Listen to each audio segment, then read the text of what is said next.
Joining me now with more is Stewart Webb, editor of DefenceReport.com. Stewart, good morning. Glad you could be with us.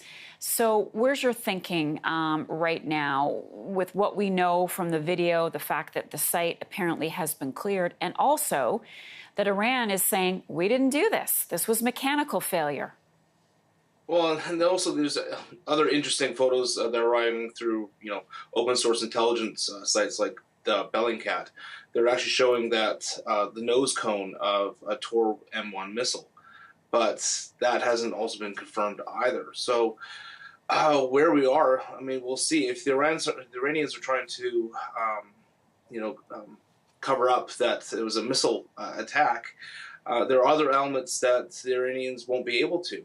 Unfortunately, the bodies themselves actually might prove evidence to the contrary if it was a missile attack. Well, yes. And I was going to ask you about that. What could the remains reveal? Would there be signs of shrapnel? What would the deceased tell us about what happened? Well, the way that an anti-aircraft missile works, and if it was a Tor-1, it's actually also an anti-missile missile. It flies to the target, it acquires a target, and it doesn't detonate on the target.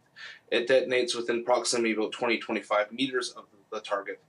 And there are actually already preformed fragments, if you think like shotgun shells, pellets, in the missile to shower the targets with those fragments. So even, seats in the plane, the fuselage, unfortunately, the bodies too could have those fragments in them. If the explosion happened within the plane, meaning that it was mechanical failure or something like that, then you would see, parts of the plane being dispersed throughout the plane and unfortunately throughout the bodies. If this was a mistake, how did a mistake like this happen? Well, if it was a mistake, Iran